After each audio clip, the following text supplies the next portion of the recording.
I call Todd McClay. Mr Speaker, thank you. It's a privilege to rise this evening in our Parliament to speak on the Crimes Amendment Bill number 2. And I say it's a privilege because I think this is a particularly important piece of legislation when one digs down deeply into what it is to achieve. To create a new offence of failure to protect a child or a vulnerable adult. Now, Mr Speaker, protection of vulnerable people, and particularly children, is something I think is important to everybody in this House. And I think when we move outside of this House, we'd find it's of particular importance to many New Zealanders. Children, the elderly, other people, some of the people who are most vulnerable in our society. It appalls me, but more than that saddens me, to pick up the newspapers on far too many occasions and see the horrific abuse of young people, of children, by the very people who should be caring about them the most in our society. And, Mr Speaker, I would say that I think all governments have grappled with the problem of child abuse, why it happens, where it stems from, and what we can do about it. And I'm very proud as a member of this government, John Key's national-led government, to say that I believe we've brought some important changes through this Parliament over the last 2.5 years to start to deal with what is a horrific problem for society in New Zealand. Now, I think there are probably many reasons why we pick up our papers and we read about child abuse. But can I say to you, Mr Speaker, that whilst there are reasons, I cannot think of a single reason that is an excuse for what I read about in our newspapers. And it happens all over New Zealand and with all walks of life of different people. So in many situations, Mr Speaker, it's clear that there are others who are there as family members, as supporters who live in the House, who on many occasions must know that the situation that that young child is in is not a fair or a good situation, that they are in some form of danger or are being challenged. And I think it is not too much for this House to ask. In fact, I believe New Zealanders would want us to go as far as we reasonably can to protect these young people and to make it a crime where somebody who is an adult, who is in a position to be able to do something to save a child's life, to protect them from horrible, harmful abuse, for them to be expected to step in and do so. And where they don't, because each of us has a duty for not only our own members of our family, our children, but for those around us, our neighbours, from anybody out there who is vulnerable, to step in where we can and to support them. So I don't believe it's too much for us in New Zealand to say, it's in this Parliament, to say to New Zealanders, where you can take some action, you must, and if you are negligent in that duty, then you should be brought to account. Not to be punitive, not to pass sentence upon people, although I'm sure there will be many occasions where some should have acted, knew that they must act, and chose willfully not to. Well, actually, I am not opposed to the law dealing with them fully.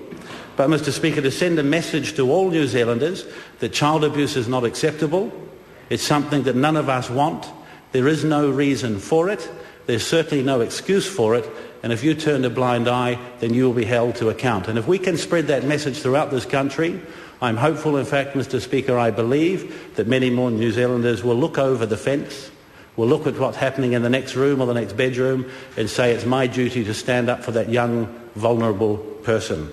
Now, Mr Speaker, there's a lot of detail in this bill and there's a lot of other things. The Greens spoke for a moment ago about some other areas of the bill. I have less concern around some of these areas than they do, but I won't go into that in any great detail today. I don't want to water down my message about the appallingness of child abuse. I think the Greens will talk about the other issues in great detail.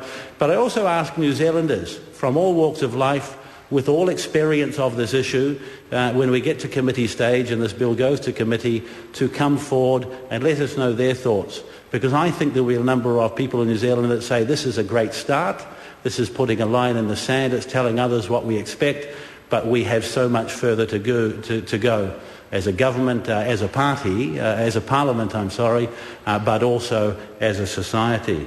Mr Speaker, just on a final note before I conclude, members opposite, when we started this debate, and I'm sure after I have spoken, have been talking about the appropriateness of this bill going to the Social Services Committee.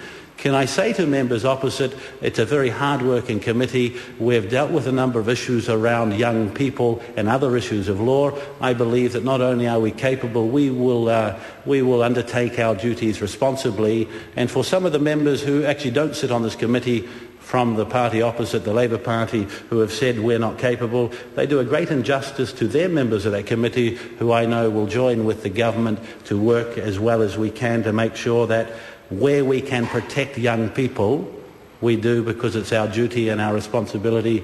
Indeed, Mr. Speaker, that's why we've been elected. Thank you. Call Jacinda Ardern. Thank you, Mr. Speaker. It's my pleasure as a member of the Social Services Committee to speak on this bill. And I wouldn't want to do a disservice to members of my side of the House by misrepresenting any questions they may have raised over why this bill is going to social services, because actually I do think it's a curious decision. These are the kinds of bills that generally would go to the Justice and Electoral Select Committee. That I, of course, do not say that as any slight upon myself as a member of that committee, but I do think that given that generally these are bills drafted by the Ministry of Justice, indeed they're the ones who have had involvement here, it would be interesting to have an explanation by the Minister as to why this is being directed elsewhere. Perhaps it's because of the heavy load that the Justice Select Committee currently has. As a previous member of that, I can attest to the amount of work that they are currently dealing with. And some of that partway goes to my first point, which is this. No one disputes in this House that child abuse is an issue of critical importance for us to be addressing as responsible legislators. We have an abhorrent level of child abuse in New Zealand, and of course we should be dealing with it. The debate comes down to whether or not we are using the best tools and policy available to us in order to address this issue. So that's what the question I wish to raise. Now, we will be supporting this bill to Select Committee so that we can further query that issue itself. We can look into what are the options available to us. Is lifting the penalties that someone who neglects to raise an issue, will lifting those penalties actually prevent children from being abused in this country? That's the key question. And if not, what are the alternatives, and are we doing enough there? Firstly, though, we can't neglect that there are some other elements to this bill, which is a bit of an omnibus bill, which I think seems to be the MO of this government when it comes to justice issues. Slightly scattered, very reactive and knee-jerk, not always coherent. And I want to go back to a key point, given that the Simon Power is available to hear this message. When will we go back to the drivers of crime that were much heralded by this government?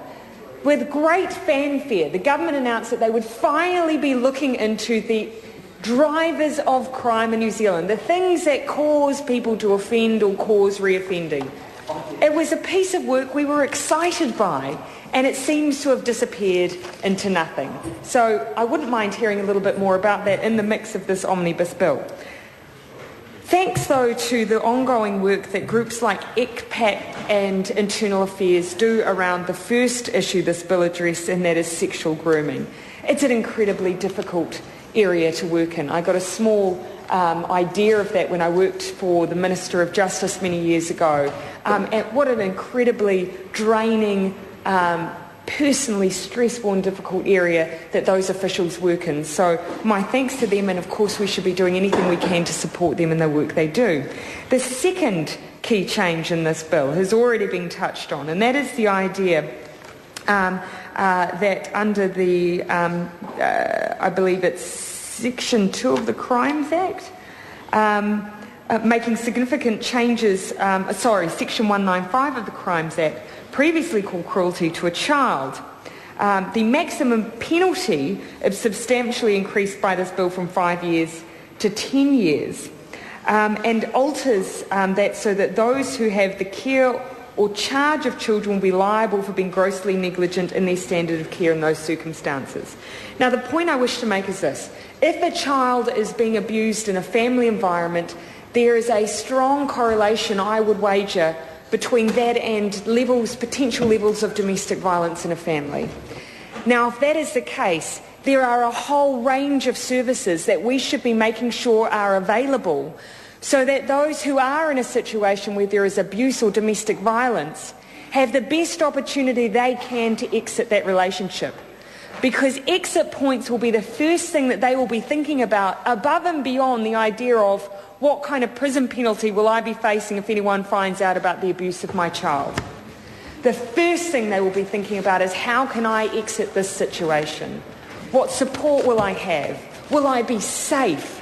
Those are the things that I think that we should be considering if we want to ensure that with speed a child is taken out of a situation where they are being abused, or that those who are aware of the situation feel safe enough to raise that with either external family members, external services, external agencies. Now, supporting Women's Refuge has got to be a major part of that cohort of services. And what have we seen recently but a slashing of funding towards Women's Refuge? Now, the government has tried to claim that that has not occurred, and yet they're yet to disprove the claim by Women's Refuge that they're losing $700,000 worth of funding. That is incredible from an organisation that, from memory, has about 300 staff but about 600 volunteers already. They are already substantively a voluntary organisation, and now they have lost a considerable amount of funding. It is absolutely disgraceful to claim that this government is addressing child abuse and domestic violence issues on the one hand by lifting prison penalties but doing nothing to ease the path to try and remove children from vulnerable situations with appropriate services. It is disgraceful. So from my perspective, simply throwing out a new law which increases a penalty is not necessarily going to have any great change without those wraparound services being in place in the community where they are needed most. The same with the Tirito coordinators.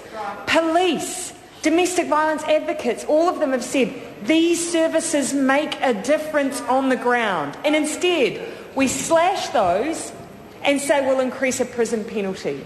Where is the evidence that that will make the difference that we need? And I haven't found it in the regulatory impact statement. And I do want to point out, interesting that bills don't include regulatory impact statements anymore. They just include a web address. Now, is that some way of trying to make it a little more difficult to prove that the government's actually not fully providing evidence for the bills that they are putting before this House? But I went to the effort of looking up said web addresses. You'll be pleased to know that I could not find the regulatory impact statement for this bill on Treasury website.